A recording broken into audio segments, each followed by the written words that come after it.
گرامی قدر حاضرین و سامعین، پیارے پیغمبر صلی اللہ تعالی علیہ وسلم کی زندگی میں ہمارے لیے بہترین رہنمائی ہے، اور جب بھی انسان کسی مشکل میں پھنستا ہے، کسی پریشانی میں مبتلا ہوتا ہے، تو اگر وہ رسول اکرم صلی اللہ تعالی علیہ وسلم کی سیرت طیبہ کا مطالعہ کرے اور دیکھے تو اسے رسول اکرم صلی اللہ تعالی علیہ وسلم کی زندگی سے ضرور رہنمائی ملتی ہے۔ پیارے پیغمبر صلی اللہ تعالی علیہ وسلم سے حضرت علی رضی اللہ تعالی عنہ ایک روایت نقل کرتے ہیں، رسول اکرم صلی اللہ تعالی علیہ وسلم نے ایک تفصیلی موضوع ذکر فرمایا۔ امام ترمذی رحمۃ اللہ علیہ نے اس حدیث کو اپنی جامع ترمذی میں ذکر فرمایا کہ رسول اکرم صلی اللہ تعالی علیہ وسلم نے ایک مرتبہ یہ ارشاد فرمایا، سَتَكُونُ فِتْنَةٌ، ایک زمانہ آئے گا کہ فتنہ برپا ہوگا، مال میں فتنہ، اولاد میں فتنہ، باہمی اختلافات شروع ہو جائیں گے، آپس میں قتل و غارت شروع ہو جائے گی، آپس میں دشمنیاں اور عداوتیں شروع ہو جائیں گی، ہر آدمی کا سکون چھن جائے گا، ہر آدمی کا اطمینان سلب ہو جائے گا، ہر آدمی ڈپریشن اور پریشانی میں مبتلا ہو جائے گا۔ اللہ پاک ہم سب کی حفاظت فرمائے۔ تو پیارے پیغمبر صلی اللہ تعالی علیہ وسلم نے جب یہ تذکرہ فرمایا تو حضرت علی رضی اللہ تعالی عنہ نے سوال فرمایا، اے اللہ کے رسول، یہ جو فتنہ آئے گا اس سے خلاصی کی کیا صورت ہوگی؟ مل مخرج، خلاصی کی کیا صورت ہوگی؟ یہ نہیں سوال پوچھا کہ فتنہ کہاں سے آئے گا، کیسے آئے گا، کب آئے گا، وہ اس قسم کے سوال نہیں پوچھتے تھے۔ وہ سوال وہ کرتے تھے جس کا تعلق عملی زندگی سے ہوتا ہے۔ جب بھی آئے، جہاں سے بھی آئے، جیسے آئے، اے اللہ کے نبی صلی اللہ تعالی علیہ وسلم، آپ اس فتنے سے بچنے کا راستہ بتائیں۔ تو پیارے پیغمبر صلی اللہ تعالی علیہ وسلم تو رہنمائی کرنے کے لیے تشریف لائے تھے، آپ ہادی، رہبر، رہنما بنا کر اس دنیا میں بھیجے گے، تو رسول اکرم صلی اللہ تعالی علیہ وسلم نے بڑی تفصیل سے فتنوں سے خلاصی کا راستہ سمجھایا۔ پیارے پیغمبر صلی اللہ تعالی علیہ وسلم نے حضرت علی رضی اللہ تعالی عنہ کے سوال پر ارشاد فرمایا کہ کتاب اللہ، فتنوں سے نکلنے کا راستہ، مصیبتوں سے نکلنے کا راستہ، پریشانیوں سے نکلنے کا راستہ، باہمی اختلاف اور انتشار سے نکلنے کا راستہ، خوف و ہراس سے بچنے کا راستہ کتاب اللہ، اللہ کی کتاب، قرآن مجید۔ اب سمجھیے قرآن مجید کے متعلق رسول اللہ صلی اللہ تعالی علیہ وسلم نے کیا کچھ باتیں ارشاد فرمائی۔ جس طرح سے پیارے پیغمبر صلی اللہ تعالی علیہ وسلم قرآن کریم کو سمجھتے تھے، اس طرح سے کوئی دوسرا تو نہیں سمجھ سکتا۔ آپ نے قرآن کریم کی وضاحت اور قرآن کریم کی تعریف اور قرآن کریم کے تعارف میں 19 جملے ارشاد فرمائے، 19 باتیں۔ اور اگر ہم ان تمام باتوں میں غور کریں تو ہماری پریشانیوں اور ہماری مشکلات کا اور ہمارے غموں کا اور ہماری مصیبتوں کا حل قرآن میں ہمیں مل جائے گا۔ رسول اللہ صلی اللہ تعالی علیہ وسلم نے ارشاد فرمایا کہ یہ اللہ کی کتاب ہے، اور فرمایا فیہ نبأ ما قبلکم، اس قرآن کریم کے اندر اللہ پاک نے تم سے پہلے لوگوں کے حالات ذکر فرمائے ہیں۔ کیا معنی؟ نافرمان قوموں کے اور فرما بردار قوموں کے حالات اللہ نے ذکر کیے ہیں کہ کون سی نافرمانی پر کیسے وہ قوم ذلیل اور رسوا ہوئی، اور فرمانبرداری پر اللہ نے قوموں کو کیسے ترقیاں دی ہیں، یہ قرآن میں موجود ہے۔ تو جن نافرمانیوں اور گناہوں کی وجہ سے قومیں تباہ ہوئی ہیں، ان نافرمانیوں اور گناہوں سے ہمیں اپنے آپ کو کیا کرنا چاہیے؟ بچانا چاہیے نا۔ اور جن فرما برداریوں اور نیکیوں کی وجہ سے قوموں کو اللہ نے ترقیاں عطا فرمائی ہیں، عروج ملا ہے دنیا کے اندر بھی، اور وہ آخرت میں بھی سرخرو ہوں گی، اور اللہ نے ان کی کامیابی کے تذکرے قرآن میں فرمائے ہیں، وہ خوبیاں ہمیں اپنانی چاہیے۔ تو اس لیے آپ نے ارشاد فرمایا کہ اس میں تم سے پہلوں کے حالات موجود ہیں، لہذا اپنی زندگی کا احتساب کرنے کے لیے گزشتہ قوموں کے حالات سامنے رکھو اور اپنی زندگی کا موازنہ کر لو، تمہیں پتہ چل جائے گا۔ کتنی پیاری بات ہے۔ اور پھر آپ نے ارشاد فرمایا وَخَبَرُ مَا بَعْدَكُمْ، اور اس قرآن کریم کے اندر تم سے بعد والے لوگوں کے حالات بھی ہیں۔ کیا معنی؟ کہ یہ عمل کرو گے تو اس کی یہ سزا ہے، یہ گناہ کرو گے اس کی یہ سزا ہوگی، اجتماعی نافرمانی ہوگی تو اس کی یہ سزا ہوگی، اور اسی طرح سے یوں اطاعت کرو گے تو اللہ کی رحمتیں ایسے برسیں گی۔ یہ سب کچھ اس میں موجود ہے، آنے والے حالات کی پیشن گوئیاں بھی اور گزشتہ قوموں کے تذکرے بھی اس میں موجود ہیں۔ لیکن کون ہے جو غور کرے؟ کون ہے جو قرآن کریم پر محنت کر کے یہ باتیں سمجھے؟ یہ وہی ہو سکتا ہے نا کہ جس کو قرآن کریم سمجھ میں آتا ہو، سمجھنے کی کوشش کرتا ہو، اس کا معنی سیکھنے کی کوشش کرتا ہو، اس کا مفہوم سمجھنے کی کوشش کرتا ہو۔ بھرا پڑا ہے قرآن ان مضامین سے۔ سورہ حجرات آپ پڑھیں، کامیابی کے ضابطے اور اصول بیان کرتی ہے۔ سورہ بنی اسرائیل کے اندر ابتدا میں آپ پہلے رکوع میں دیکھیں، بنی اسرائیل کی تباہی کو بیان کرتی ہے، اور پھر صاف صاف فرمایا کہ اگر تم اس طرح کی نافرمانی کرو گے تو وہی عذاب اور وہی ذلتیں تمہارے اوپر بھی مسلط ہوں گی۔ کوئی پڑھے تو پتہ چلے۔ اللہ کے مقرب بندے بننا چاہتے ہو، سورۃ الفرقان کا آخری رکوع پڑھو تو صحیح۔ اللہ کے مقرب بندے ایمان لانے کا حق ادا کرنا چاہتے ہو، سورۃ الانفال کی ابتدائی آیات میں دیکھو ایمان کی کیا صفات اللہ نے ذکر فرمائی ہے۔ اپنی معاشرتی زندگی کو، اپنے گھرانے کو بہتر کرنا چاہتے ہو تو سورہ بنی اسرائیل کا تیسرا رکوع دیکھیے، وَقَضَىٰ رَبُّكَ أَلَّا تَعْبُدُوا، تیسرا اور چوتھا رکوع دیکھے، 14 اصول اللہ پاک نے گھرانے کو بہتر کرنے کے لیے ذکر فرمائے۔ لیکن ہمیں فرصت نہیں، ہمیں وقت نہیں ملتا۔ یہ تو چند میں نے حوالے دیے ہیں، یہ تو چند میں نے حوالے دیے ہیں کہ اتنا کچھ اللہ نے اس میں رکھا ہے۔ اور پھر ارشاد فرمایا پیارے پیغمبر صلی اللہ تعالی علیہ وسلم نے کہ وَحُکْمُ مَا بَيْنَكُمْ، یہ قرآن کریم تمہارے درمیان جو معاملات چل رہے ہوں گے اور جن مشکلات میں تم پڑے ہوئے ہوں گے اور جن تکالیف سے تم گزر رہے ہوں گے، ان تکالیف اور پریشانیوں کا حل بھی اس میں ہے، اس میں حکم ہے، اس میں فیصلہ ہے۔ گزشتہ قوموں کے حالات بھی آگے، آئندہ ہونے والے حالات کے تذکرے بھی آگے، اور جن مسائل میں آپ مبتلا ہیں ان مسائل کا حل بھی اس میں موجود ہے۔ پھر فرمایا هُوَ الْفَصْلُ لَيْسَ بِالْهَزْلِ، یہ حق اور باطل، صحیح اور غلط، درست اور نادرست میں فرق کرنے والی کتاب ہے۔ بھائی تمہیں نہیں سمجھ میں آ رہا کہ یہ صحیح ہے یہ غلط ہے، آؤ قرآن کی طرف۔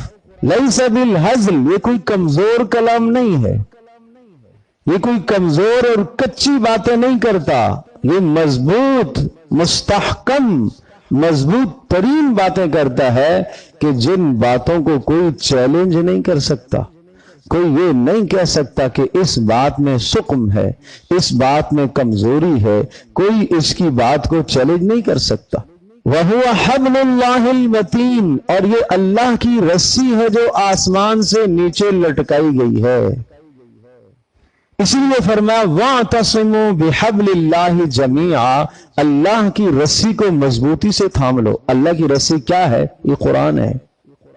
رسی کا یہ معنی نہیں کہ کوئی واقعتاً رسی ہمیں نظر آئے گی، ایک مثال دی گئی ہے کہ جس طرح سے ایک رسی کسی مضبوط جگہ پر اٹکائی گئی ہو اور وہ رسی بھی مضبوط ہو اور کوئی آدمی مضبوطی سے اس کو تھام لے تو وہ اس بلندی پر پہنچ جاتا ہے۔ یہ سمجھایا جا رہا ہے کہ اس قرآن کریم کو جو مضبوطی سے تھام لیتا ہے، اپنی زندگی کا اسے اپنی زندگی میں اس کو راہبر رہنما اس کو سامنے رکھ کر زندگی گزارتا ہے تو یہ بلندیوں تک پہنچے گا، یہ اللہ تک پہنچ جائے گا۔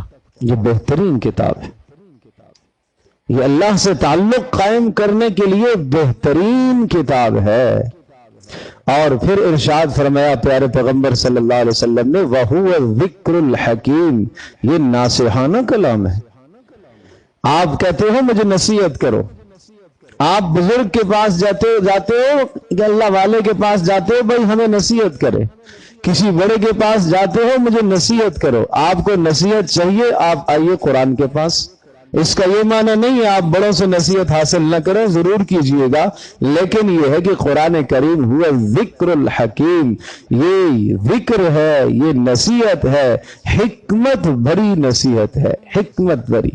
کوئی بھی اس کی بات حکمت سے خالی نہیں ہے، کوئی بھی بات اس کی انسانی دنیا اور آخرت کے نفع سے خالی نہیں ہے۔ دنیا کا بھی نفع ہے، آخرت کا بھی نفع ہے، اس کو کہتے ہیں ذکر الحکیم۔ اور فرمایا وَهُوَ الصِّرَاطُ الْمُسْتَقِيمُ، یہ ہے سیدھا راستہ، یہ سیدھے راستے کی رہنمائی کرتا ہے۔ جانتے ہو سیدھا راستہ کون سا ہوتا ہے؟ سیدھا راستہ اتنا کشادہ ہو جس میں تنگی نہ ہو، اتنا روشن ہو کہ اس میں تاریکی اور اندھیرا نہ ہو، اتنا سیدھا ہو کہ دائیں بائیں بھٹکنے کا کوئی چانس ہی نہ ہو، دائیں بائیں بھٹکنے کا کوئی تصور نہ ہو سکے۔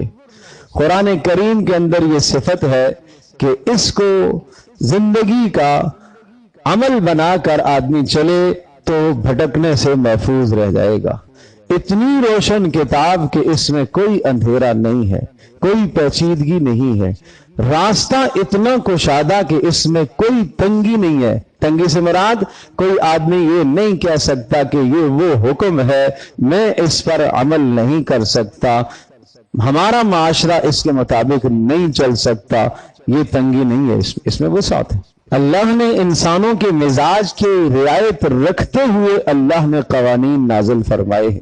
اور پھر ارشاد فرمایا وَهُوَ الَّذِي لَا تَزِيغُ بِهِ الْهَوَىٰ، جو آدمی اس قرآن مجید کو مضبوطی سے تھام لے گا، اس کا نظریہ، اس کی سوچ، اس کا ذہن، اس کا عقیدہ، اس کی فکر، اس کی سوچ کبھی خراب نہیں ہو سکتی، کبھی خراب نہیں ہو سکتی۔ وہ باطل نظریات پر نہیں چل سکتا، اس کو کبھی بھی کوئی ورغلا نہیں سکتا، اس کو کبھی بھی کوئی گمراہ نہیں کر سکتا، اس کو کبھی بھی کوئی باطل کی طرف نہیں لے جا سکتا۔ اگر کوئی قرآن کریم کو مضبوطی سے تھام لے تو ارشاد فرمایا لا تزیغ بہ الاہواء، خواہشات کی پیروی کرنے کی وجہ سے یہ انسان کو بھٹکنے نہیں دے گا، یہ خود حفاظت کرنے والا کلام۔ یہ پیارے پیغمبر صلی اللہ علیہ وسلم کی باتیں بتا رہا ہوں۔ اور پھر آپ علیہ السلام نے ارشاد فرمایا لا تلتبس بہ الالسنہ، یہ ایسا کلام ہے کہ اس کو کوئی گڑبڑ نہیں کر سکتا، کوئی اس میں تحریف نہیں کر سکتا، تغیر تبدل اپنی مرضی سے کوئی نہیں کر سکتا، نہ کسی لفظ میں تبدیلی کر سکتا ہے، نہ کسی معنی میں تبدیلی کر سکتا ہے، نہ کسی نقطے کو کوئی ہٹا سکتا ہے، نہ زیر زبر میں تبدیلی کر سکتا ہے، اس لیے کہ اس کی حفاظت کی ذمہ داری اللہ نے خود لے رکھی ہے۔ یہ ایسا کلام۔ پھر فرمایا وَلَا يَشْبِعُ مِنْهُ الْعُلَمَاءُ، علماء اس سے سیر نہیں ہوں گے۔ کیا معنی؟ دن رات ساری زندگی ایک عالم دین اگر قرآن کریم کو سمجھنے میں اپنی ساری زندگی کھپا دے، اپنی ساری صلاحیت اس میں لگا لے، تب بھی وہ یہ نہیں دعویٰ کر سکتا کہ میں نے قرآن کریم کے سارے علوم حاصل کر لیے۔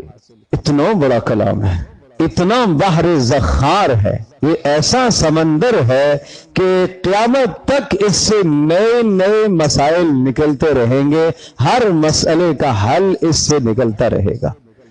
علماء مجتہدین آئیں گے اور ہر زمانے کے جو حالات ہوں گے اور ان حالات کے مطابق جو مسائل پیش آئیں گے، ان مسائل کا حل وہ قرآن سے نکال کر امت کے سامنے پیش کریں گے۔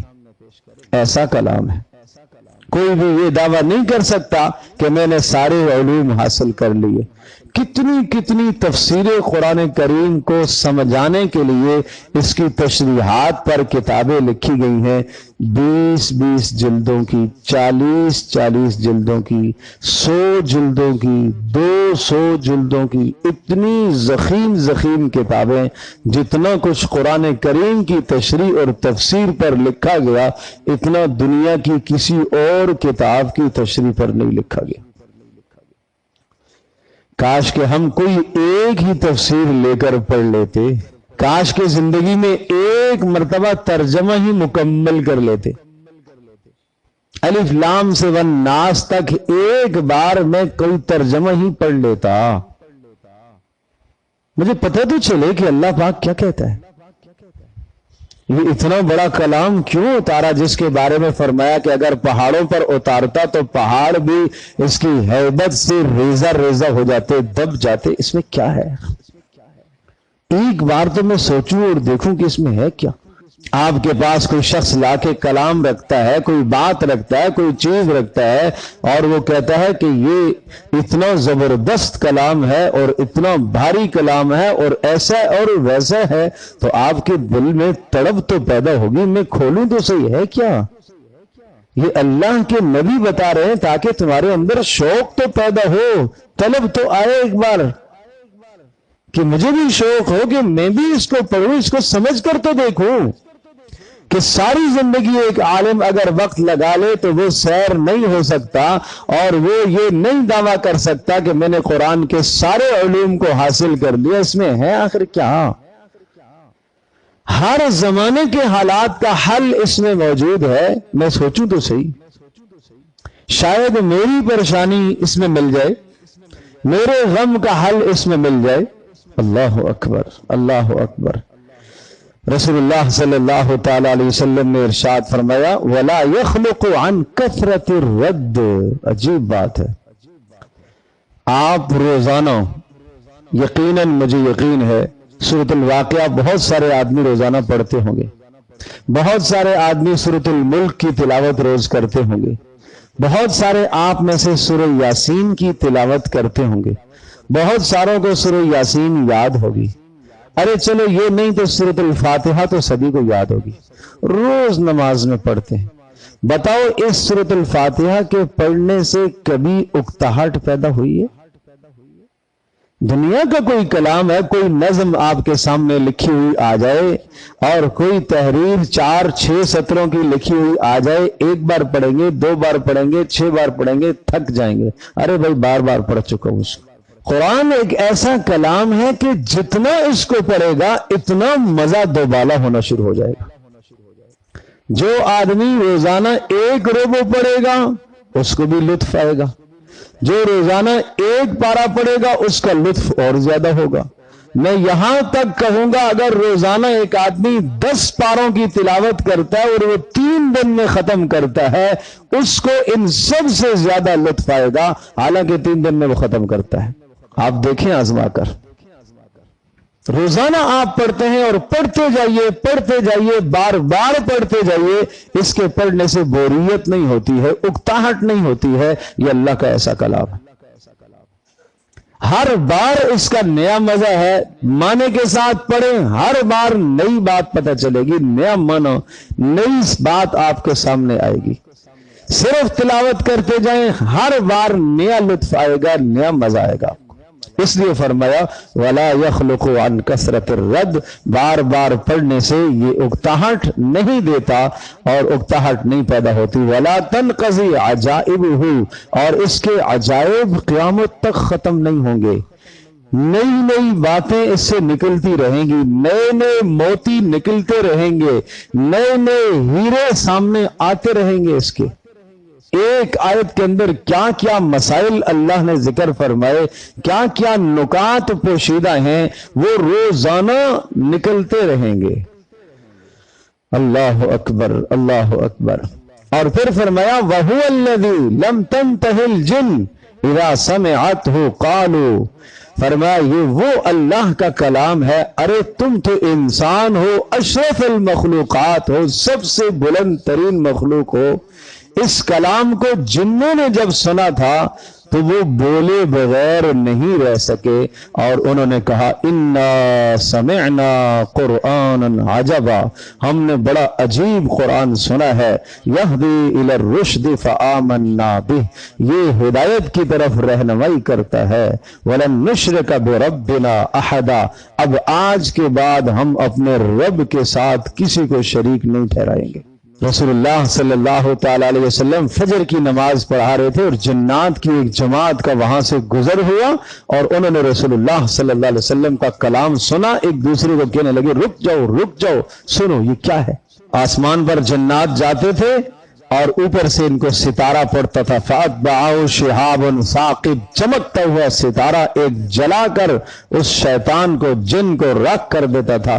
تو یہ سمجھ گئے کہ کوئی نیا واقعہ دنیا میں ہوا ہے جس کی وجہ سے آسمانوں پر جانا ہمارا روک دیا گیا، پتہ کرو بھائی کیا ہوا۔ پوری دنیا میں پھیل گئے جن، اور رسول اللہ صلی اللہ علیہ وسلم کے پاس سے گزر ہوا، جب کلام سنا کہا ہاں یہ ہے وہ کلام، یہ ہے وہ بات، یہ ہے وہ نئی چیز جس کی وجہ سے ہمارا اوپر آسمانوں پر داخلہ بند ہو گیا ہے۔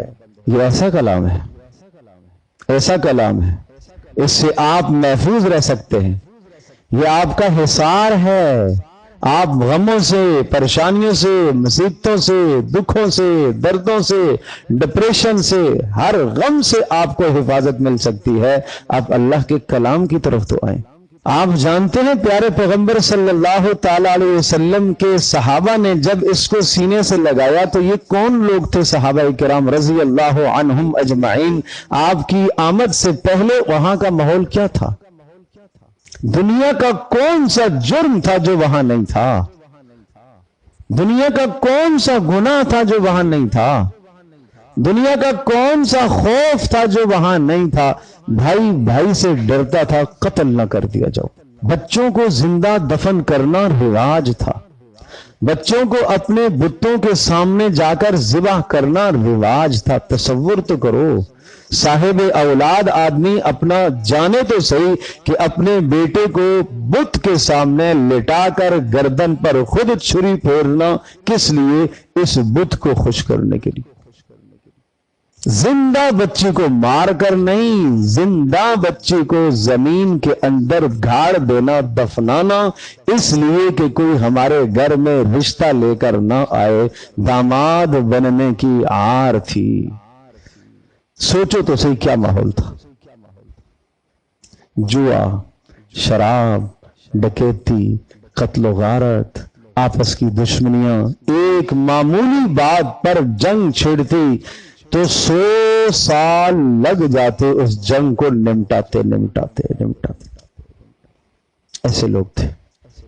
جب قرآن کریم آیا، اس قرآن کریم کو انہوں نے سینے سے لگایا، پوری دنیا کی کوئی سلطنت ان پر حکومت نہیں کرنا چاہتی تھی کہ یہ بدو اور اعرابی لوگ ہیں، ان کو زندگی گزارنے کا سلیقہ نہیں آتا۔ جب قرآن کو سینے سے لگایا تو اللہ نے انہیں قوموں کا حکمران بنا دیا، پوری دنیا کے حکمران بن گئے، پوری دنیا پر اللہ نے غلبہ ان کو عطا کیا، پوری دنیا میں اللہ تبارک و تعالی نے رعب اور دبدبہ ان کو عطا کیا۔ حضرت عمر بن خطاب رضی اللہ تعالی عنہ فرمایا کرتے تھے، ہم تو وہ لوگ تھے، ہمیں تو اونٹ چرانے بھی نہیں آیا کرتے تھے، باپ سے روزانہ پٹائی پڑتی تھی کہ اونٹ صحیح چرا کے نہیں لے کر آئے ہو، اور ایک وہ زمانہ آیا کہ آدھی دنیا پر عمر بن خطاب کی حکومت ہے۔ اللہ اکبر، اللہ اکبر۔ دنیا کی بڑی سلطنت کسرا، فارس کا حکمران، وہ کہتا تھا کہ عمر بن خطاب نے میرا کلیجہ کھا لیا، ایسا ڈرتا تھا، ایسا ڈرتا تھا، ایسا اس کو رعب تھا عمر بن خطاب کا۔ اللہ اکبر، اللہ اکبر۔ ایک فارس سے ایک شخص دیکھنے کے لیے آیا، مسلمانوں کا امیر، مسلمانوں کا حکمران۔ مسلمانوں کا امیر کون ہے جی؟ عمر بن خطاب۔ کہاں ان کا بنگلہ ہے بھائی؟ کہاں ان کی کوٹھی ہے؟ وہ کہاں ملیں گے؟ کہنے والے نے کہا بھائی مسجد میں جاؤ، وہ وہاں ملتے۔ مسجد میں آ کے دیکھا تو ایک سائے میں لیٹے ہوئے، کہا یہ ہیں؟ ہاں یہ ہیں۔ سر ایک اینٹ پر رکھا ہوا اور نیچے مٹی کے اوپر لیٹے ہوئے ہیں اور جسم مٹی سے لت پت ہے۔ کہا یہ عمر بن خطاب ہیں؟ کہا یہ ہیں عمر بن خطاب۔ سوچو تو صحیح، بنگلے کوٹھیاں تو نہیں تھی، پروٹوکول تو نہیں تھے، ہٹو بچوں کی صدایں تو نہیں تھے، لیکن دنیا کو کر کے دکھایا کہ حکومت کیسے کی جاتی ہے۔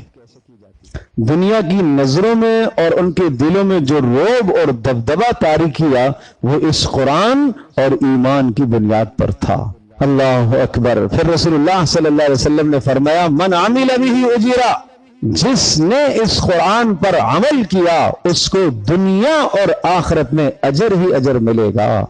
ومن حکم به عدلا، اور جس نے اس قرآن کے مطابق فیصلہ کیا اس نے سب سے بہترین فیصلہ کیا۔ ومن لم يحكم بما انزل الله فاولئك هم الكافرون ومن لم يحكم بما انزل الله فاولئك هم الظالمون ومن لم يحكم بما انزل الله فاولئك هم الفاسقون۔ سورۃ المائدہ میں ذکر فرمایا کہ جو مضامین اللہ نے اتارے ہیں، اگر ان مضامین کے مطابق کوئی فیصلہ نہیں کرے گا تو وہ اس کا فیصلہ کافرانہ فیصلہ ہوگا، اس کا فیصلہ ظالمانہ ہوگا، اس کا فیصلہ فاسقانہ ہوگا۔ افحکم الجاہلیت یبغون ومن احسن من اللہ حکما لقوم یوقنون۔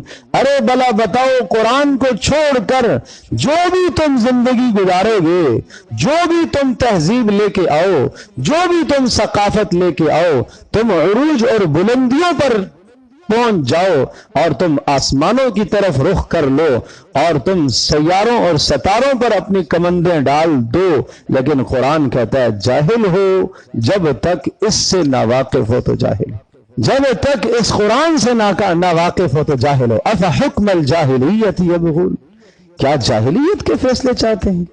اللہ کے فیصلے سے زیادہ خوبصورت فیصلہ کس کا ہو سکتا ہے؟ اللہ کے فیصلے سے زیادہ بہترین فیصلہ کس کا ہو سکتا ہے؟ انسانوں کی رہنمائی میں جو یہ کتاب ہے، اس سے بہترین کتاب کون سی ہو سکتی ہے؟ ومن ہدی ومن دعا الیہ ہدی الی صراط مستقیم، اور جو اس کی طرف دعوت دے گا وہ صراط مستقیم پر جائے گا۔ میرے عزیز دوستو اور بزرگوں، اپنے گھروں کو سدھارنا چاہتے ہو، اپنی ذات کو سدھارنا چاہتے ہو، اپنے گھروں کو سدھارنا چاہتے ہو، اپنے بچوں کو سدھارنا چاہتے ہو، اپنی نسلوں کو سدھارنا چاہتے ہو، گھر والیوں کو، بچیوں کو سدھارنا چاہتے ہو، اپنے محلے کا نظام بہتر کرنا چاہتے ہو، ملک کا نظام بہتر کرنا چاہتے ہو، اللہ کی قسم اس سے زیادہ خوبصورت کوئی قانون اور ضابطہ نہیں ہے، اس سے زیادہ خوبصورت کوئی قانون نہیں، اس سے زیادہ بہترین کوئی قانون نہیں ہے۔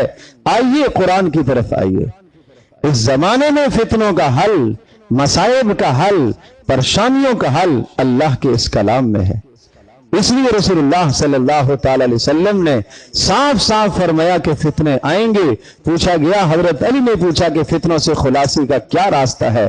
کہا یہ اللہ کا کلام ہے، یہ فتنوں سے خلاصی کا بہترین راستہ ہے۔ تو میرے عزیزو، اس کو سیکھو۔ درخواست ہے آپ سب سے، قرآن کریم کو سیکھنے کی کوشش کرو۔ ہر گھر کے اندر میری بیٹی، میری ماں، میری بہن، اس کے ذمہ لازم ہے وہ سورۃ النساء کا ترجمہ پڑھے۔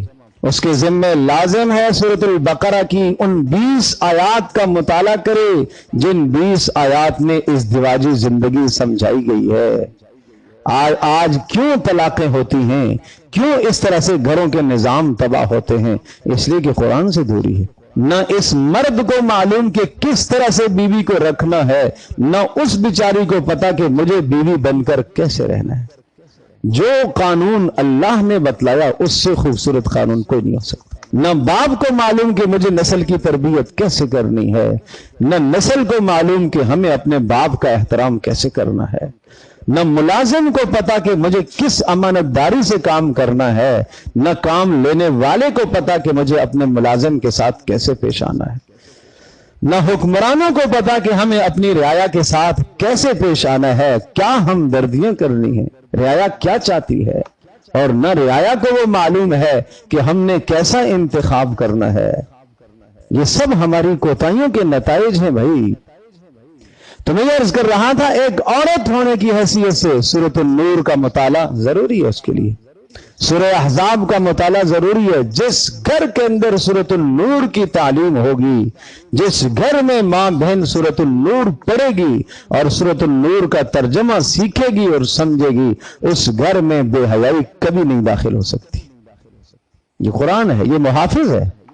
اس گھر میں بے حیائی کبھی نہیں آ سکتی، اس گھر میں اس جوان کے اندر بے حیائی کی روش کبھی نہیں آ سکتی، اس جوان کی نگاہ غیر محرم کی طرف نہیں اٹھ سکتی اگر وہ سورۃ النور کو پڑھے تو میرے عزیز دوستو بزرگوں، محنت کی ضرورت ہے۔ الحمدللہ ثم الحمدللہ آپ کی اس مسجد میں یہ تسلسل چل رہا ہے، اور قرآن کریم کے عشاء کے بعد بھی دروس ہوتے ہیں، اور اب تو ہم نے گزشتہ تقریباً 12-14 دن سے ایک تسلسل شروع کیا تھا کہ ہم اسے ایک دور گزارے رمضان تک قرآن کریم کا ترجمہ اور مختصر تشریح کے ساتھ ہم اسے مکمل کر لیں۔ الحمدللہ بہت سارے احباب اس میں شریک ہوتے ہیں، آپ دیکھیں انہیں کیسا فائدہ ہوتا ہے، پتہ تو چلے۔ اور اس میں الحمدللہ ہم آج جمعہ کی نماز کے بعد ہم سورۃ الاعراف سے شروع کریں گے، تو آپ احباب سے میری درخواست ہے تھوڑا سا بیٹھا کریں، سمجھیں۔ باہر کے کام کوئی شک نہیں، آپ کی مصروفیت بھی ہوگی، آپ کی 10 مصروفیات بھی ہوں گی، لیکن میں صرف ایک بات عرض کرتا ہوں، آپ دیکھیں اگر اس سے زیادہ اہم کام ہے تو آپ جائیں، اس سے زیادہ اہم کام ہے تو آپ جائیے، قرآن سے زیادہ اہم کام ہے تو آپ جائیے۔ ٹھیک ہے آپ ملازمت میں، ٹھیک ہے اس وقت ملازمت، مغرب کے بعد بھی درس ہے اس میں آ جائیں، عشاء کے بعد سبق ہے اس میں آ جائیں، صبح ہم 8 بجے سے لے کر 1 بجے تک تسلسل سے شروع کرتے ہیں۔ صبح ایک آدمی 9 بجے اپنے کام پہ جاتا ہے، 8 بجے آ جائے، 10 بجے جاتا ہے، 2 گھنٹے دے لے۔ تو جس کے پاس جتنا وقت بنتا ہے وہ قرآن سیکھنے کی کوشش کریں۔ اس کے بغیر ہم بالکل اندھی زندگی گزار رہے ہیں، جہالت کی زندگی گزار رہے ہیں، اندھیرے میں ہم پڑے ہوئے ہیں، اس کے بغیر ہم اندھیروں میں پڑے ہوئے۔ تو سیکھیں بھی، سمجھیں بھی، قرآن کی تلاوت بھی کیا کریں، اور تلاوت کے بعد اس کا حق ہے، اس کا معنی سیکھنا اس کا حق ہے، اس پر عمل کرنا اس کا حق ہے، اس کی نشر و اشاعت کرنا اس کا حق ہے، تدبر کرنا، غور و فکر کرنا اس کا حق ہے۔ جس نے اس کے یہ سارے حقوق ادا کیے، قیامت کے دن یہ اس کو پکڑ کرنا جنت میں لے کر جائے گا۔ اللہ پاک ہم سب کو یہ سعادت عطا فرمائے۔ وآخر دعوانا الحمدللہ۔